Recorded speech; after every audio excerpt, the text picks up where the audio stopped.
In this module, we're going to talk about the AdSense dashboard itself. So after you get your ads in place and you have visitors to your website, they start clicking on your ads, then you're going to start earning money. And when you go to the AdSense homepage, like we have here, and you've signed in, then you're going to see your estimated earnings. This is just kind of the dashboard summary level, the amount that you've made so far during the day, how much you made the last 7 days, 28 days, and then the last payment that you received in the previous month, for example.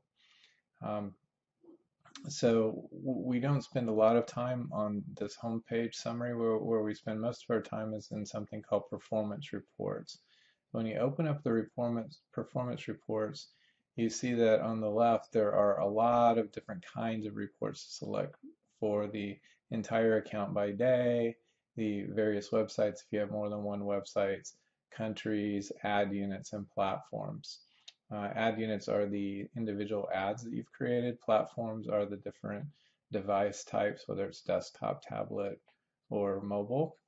And then there are a lot of advanced reports as well, looking at your data by week and by month and by custom channels. You recall when you set up an ad, you could actually create channels to group kinds of ads together. For example, I said that if you wanted ads that were all on your tips page, you might create a tips channel, or if you wanted to report on ads that were all on your news page and your news page only, then you might create a channel just for news.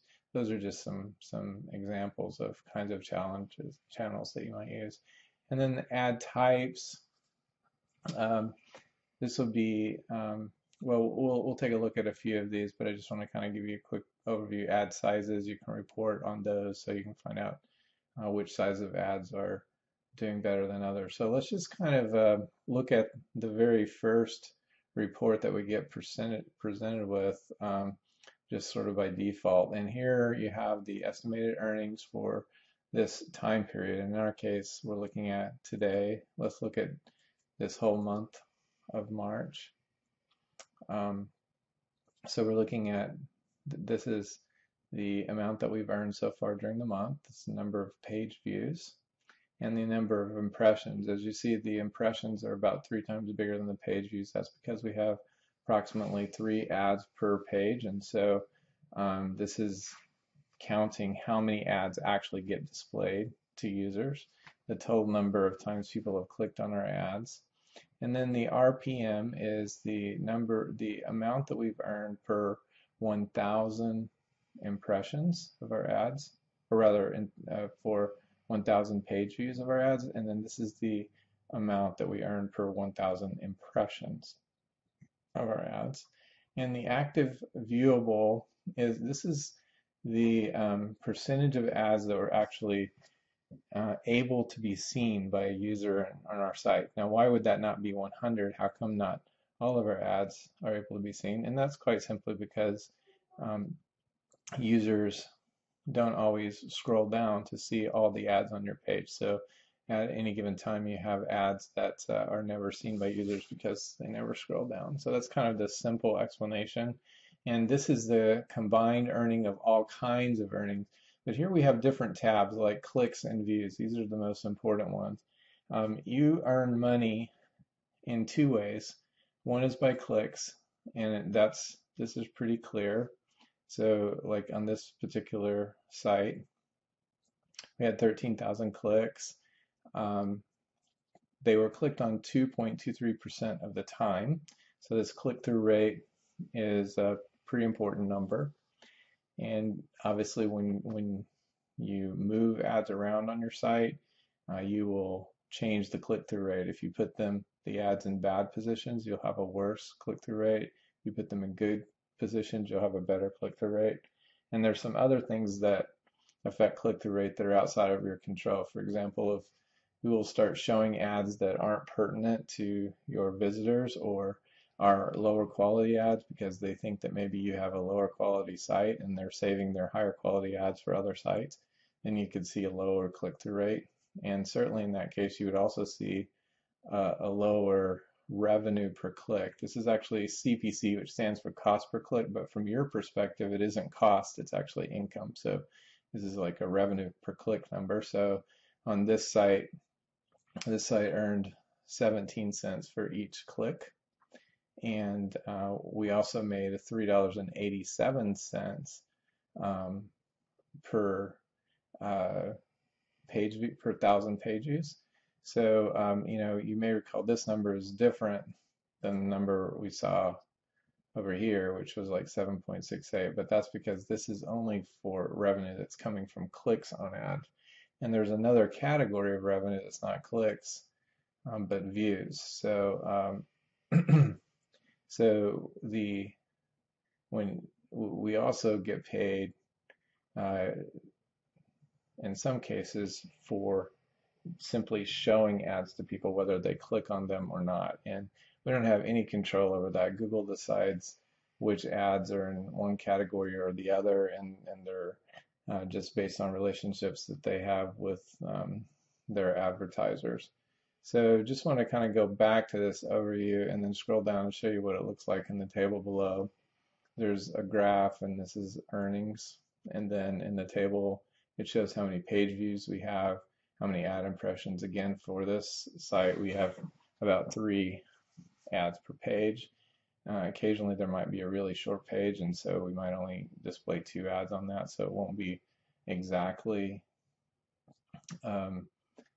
3 times this number. And then the clicks and the RPM and the impression RPM, which, as I mentioned above, this is for the page at the page level, and this is by impression. And then the active viewable, it varies from day to day, but you can see it's fairly consistent. And then the amount that we were earning by day, we were earning about $279 a day for this month.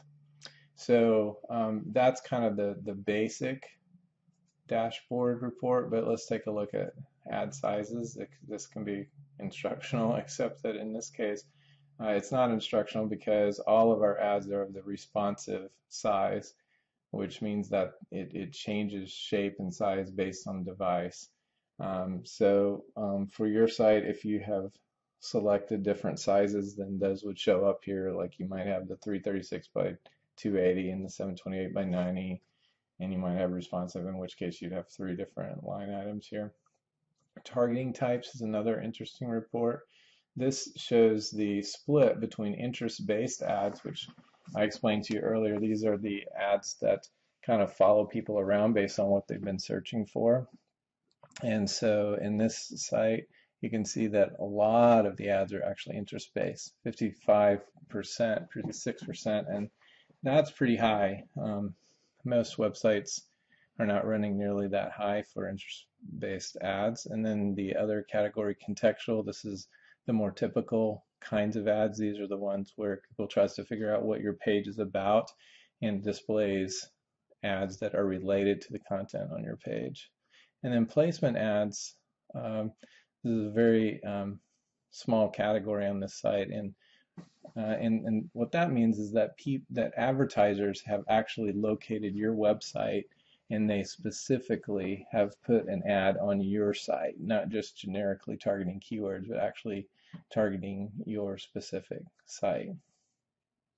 And we click on the bid types report and scroll down. I mentioned to you that we make money when people click, and then sometimes when they view.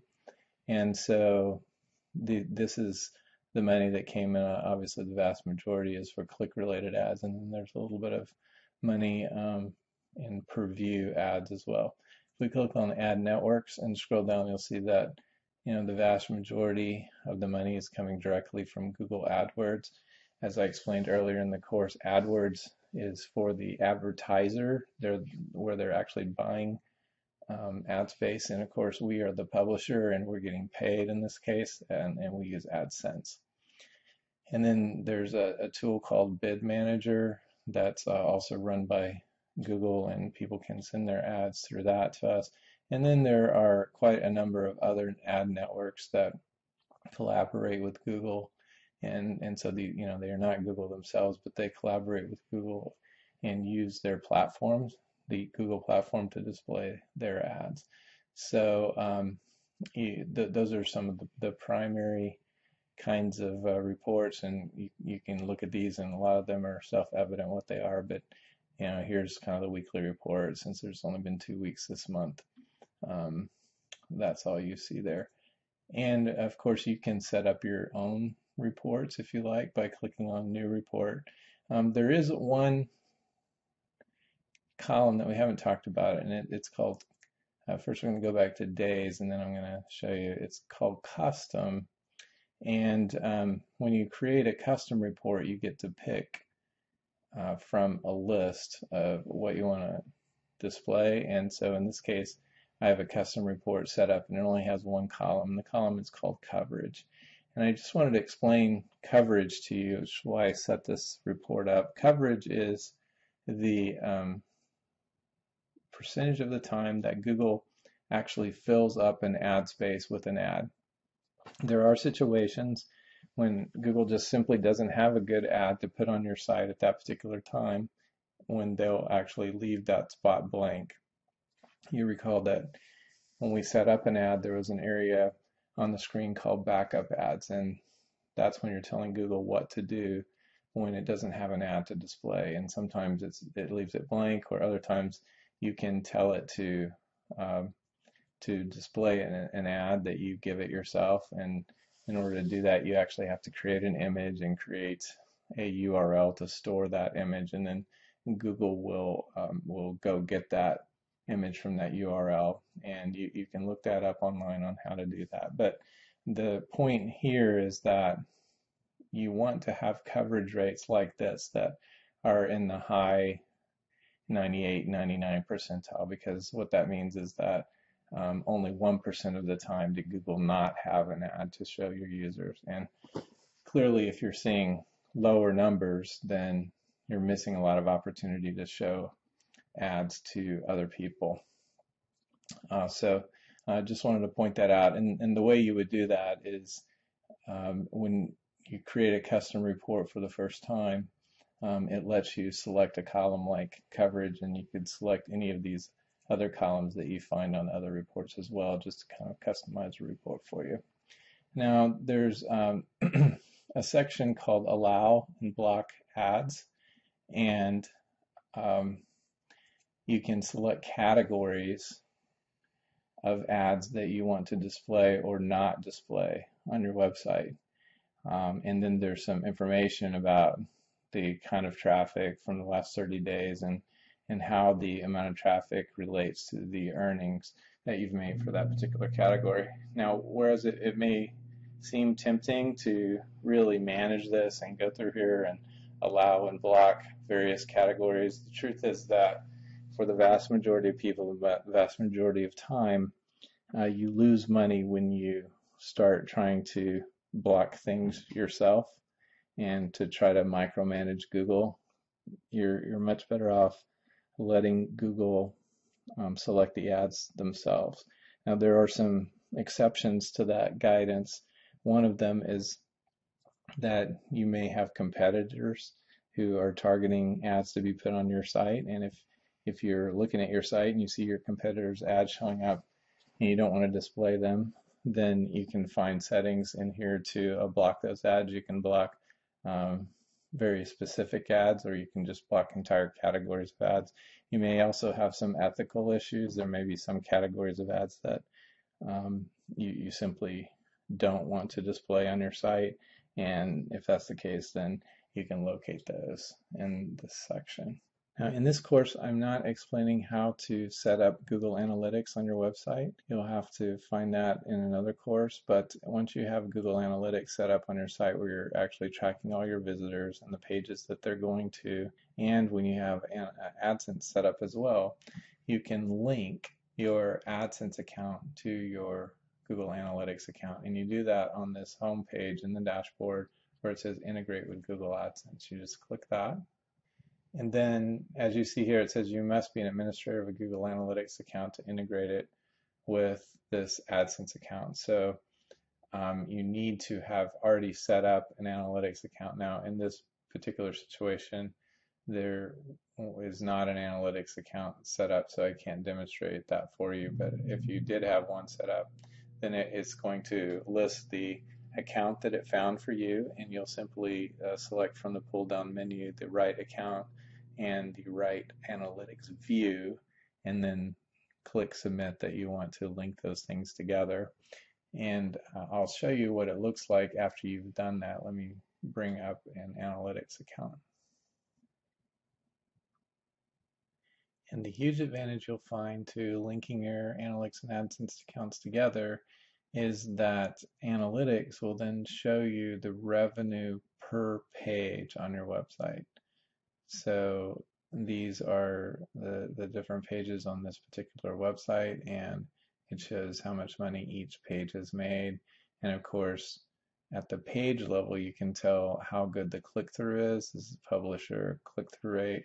You saw the click-through on the AdSense dashboard, and it's kind of rolls up all the click-through of the individual articles. But here you can see it on each individual article, and then you can see how much money each individual article is making. And of course, some of them make a lot more per thousand sessions than others. And so this is really, really handy if you have a website with multiple pages, which most people do, and some websites have many hundreds or thousands of pages.